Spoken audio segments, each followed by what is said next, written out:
All right, this Ever Vigilant podcast with me, John Reed, coming to you with the podcast with the 3 F's: faith, family, and freedom. So I don't have much of an update on the Homestead today, so we're going to get right into the open your heart part of the open concept. Here's a proverb from the Havamal. If friend thou hast, thou faithful deemest, and wishest him for thee, open thy heart to him, nor withhold thy gifts, and fare to find him often. Friends, friendship, socialization have become a billion-dollar industry. Facebook, Twitter, Gab, LinkedIn, Snapchat, Instagram, Nextdoor, Reddit, and countless dating sites. This industry has become the beast that it is because it fulfills a base desire to be liked, to have friends, to be part of something. This is exactly the opposite of what I'm advocating with Open Your Heart. This tech, this modern misunderstanding has tried to simplify a friendship or relationship down to a like button or a 140-character message. This is affecting core human character traits, such as empathy. Studies are showing that millennials are less empathetic than previous generations. Could this be the result of a generation growing up texting and messaging everyone about everything, with minimal time spent on face-to-face conversations?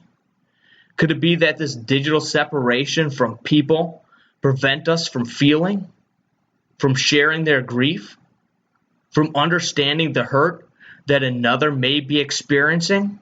Studies also show that TV has some crazy effects on our perception of friendship, in that people subconsciously feel that they are friends with or have relationships with their favorite TV show characters. I've actually had people tell me that these non-existent fictional characters were like friends. Have you ever had a TV show character do something in a show and thought, I can't believe that he did that? That's because you feel a connection. The TV show character did something out of character. TV intentionally preys on our desire of friendship to keep us coming back week after week.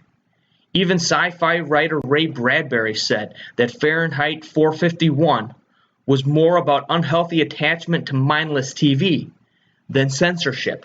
One of the real issues with accepting this new modern form of friendship is that it leaves you very vulnerable.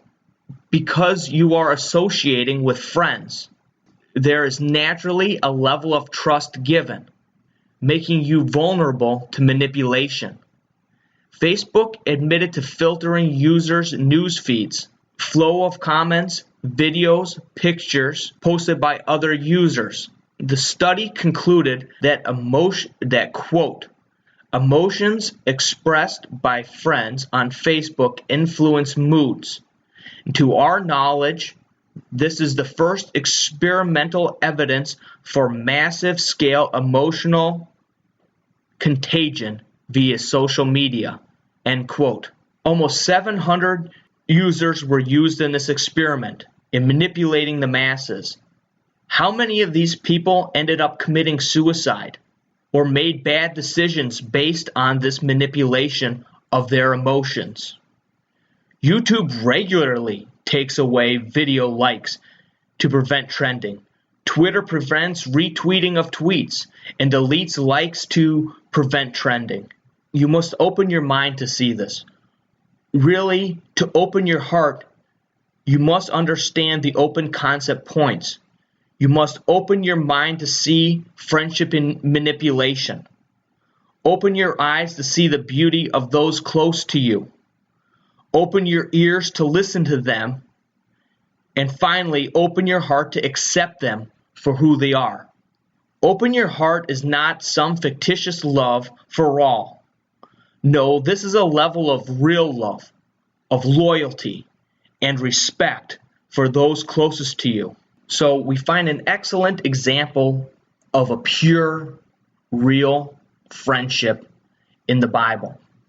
In the book 1 Samuel 18, 3-4, this is what it says.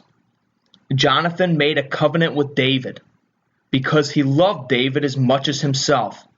He took off his coat and gave it to David along with his armor, including his sword, bow, and his belt. So some of you might not know, this is David. This is the David, the guy who killed Goliath. And Jonathan is the son of King Saul. So the king's son meets David. It doesn't seem like they've known each other for very long, but they make a covenant. So what did they mean by a covenant? What was a covenant? What did that mean? Well, number one, right there at the very beginning of this covenant, before it had dealt with any issues, before there were any trials and tribulations between their relationships or what happened in the future, Jonathan, the son of the king, who had the finest of the finest everything, gave his coat, his armor, his sword, his bow, and his belt to David. Almost a sign of complete surrender, right? A sign of complete and total friendship and denial of yourself. The finest of the finest things that he would have had for battle. The best craftsman would have made his stuff. It was the best. Let's get into a few verses where it talks about their covenant and what it ended up meaning in the future. In 1 Samuel 19:1, Saul is just tried to kill David. Saul is a very, very angry man. It says, Saul told his son Jonathan and all the attendants to kill David. But Jonathan was very fond of David and warned him, my father Saul is looking for a chance to kill you. Be on your guard tomorrow morning. Go into hiding and stay there. I will go out and stand with my father in the field where you are. I'll speak to him about you and will tell you what I find out. Jonathan spoke well of Saul with his father and said to him, let not the king do wrong to his servant David. He has not wronged you, and what he has done has benefited you greatly. He took his life in his hands when he killed the Philistine, Goliath, right? The Lord won a great victory for all of Israel, and you saw it and were glad. Why then would you go do wrong to an innocent man like David by killing him for no reason? And Saul listened to Jonathan and took this oath, as surely as the Lord lives, David will not be put to death. So Jonathan called to David and told him the whole conversation. He brought him to Saul, and David was with Saul as before. So he stuck his neck out for his buddy.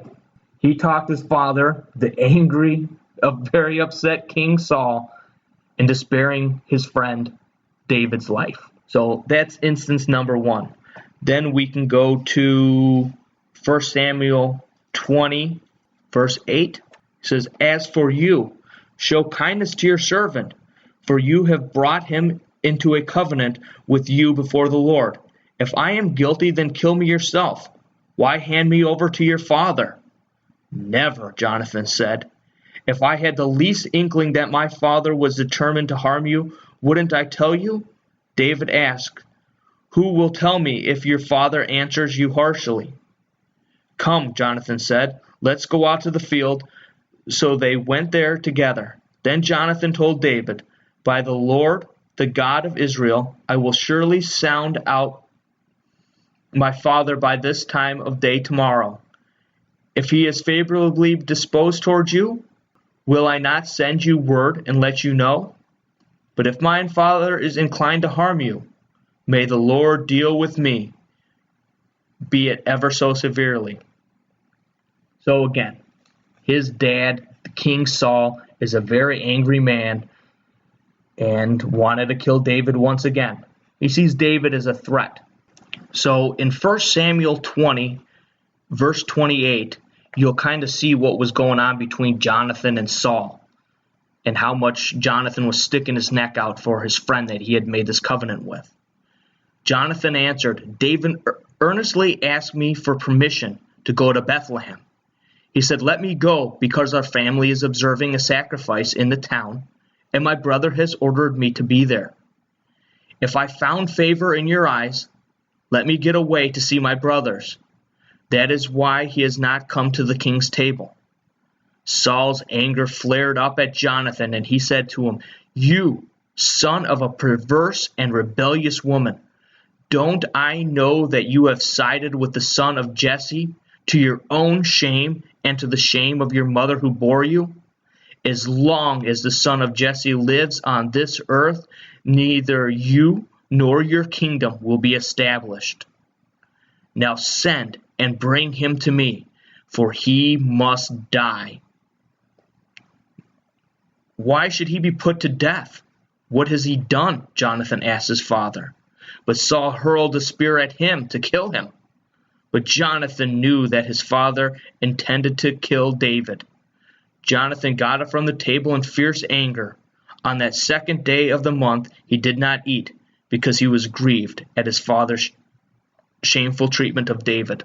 So after this happens, after his father attempts to kill him and is insistent on killing David, because David had been anointed and was going to become the next king, and Jonathan was going to miss out on becoming king and the family line continuing.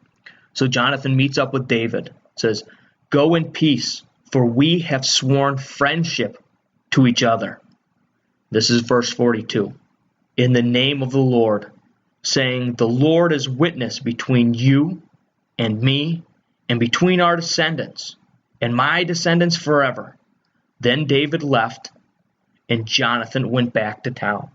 So later on then, 1 Samuel 23:15, while David was in Horish, in the desert of Ziph, he learned that Saul had come out to take his life. And Saul's son Jonathan went to David at Horish and helped him find strength in God. Don't be afraid, he said. My father Saul will not lay a hand on you. You will be king over Israel, and I will be second to you. Even my father Saul knows this. The two of them made a covenant before the Lord, and then Jonathan went home, but David remained at Horish. This is an example of real friendship. These two men fought together. Jonathan risked his life on numerous occasions by standing up to his father, the king, to defend his friend David. Their covenant was even included future generations. This covenant was serious and intentional. This is what friendship means. It is a commitment through thick and thin. David had been anointed by Samuel to be the next king, a position that should have been Jonathan's, and realistically gave them each a reason to want to kill one another. Jonathan, so that he and his lineage could keep the throne, and David, so that Jonathan or his lineage couldn't lay claim to the throne in the future. We need to be intentional as Jesus was in choosing who we spend our time and energy on. Our time and energy are finite. To whom will you invest your time and energy? Your spouse is at the top of the list. Your kids. Are you investing your time and energy into your family? Not money for sports and activities and gifts. Are you investing your time and your energy into them? This is what Open Your Heart is about. Being willing to sacrifice yourself, your desires for the good of another, because none of us are in line to take the place of the king. None of us are in that position. And that's why Jonathan is the perfect example, or a great example, of friendship. He was in position to become the next king. He laid all that down. He swore fealty to David and stood by him, even under pressure from his father and having it thrown in his face that he was being weak. He stood by his commitment and he stood by his friend. We cannot be acquaintances, let alone friends to 100 plus people. So maybe we minimize our social networking time and use that time to open our ears, to listen to our spouse, our children, and our real friends, to open our eyes, to notice the wonder of our children, the beauty of our wives, or the hurt in our friends' eyes. But don't for a minute feel that the nuclear family is enough. But we'll save that for Open Your Hand in the next podcast. But here's a teaser, a Viking proverb. One's back is vulnerable unless one has a brother. Thanks for listening. This has been the Open Your Heart section of the Open Concept. The last one is coming up. It will be about opening your hand, which is a gesture of friendship, to shake hands, to meet to new people. So we'll get into that more in the next podcast. Goes hand in hand with a lot of what I talked about here. If you'd like to get in touch, follow me on Twitter. You can follow me at @TheEverVigilant, and the same on Instagram, @TheEverVigilant. And if you want to check out what I've been up to in my limited free time, I also have a shop on Etsy.com, and that would be EverVigilant Designs. God bless. Don't forget the 3 F's: faith, family, and freedom. Thanks.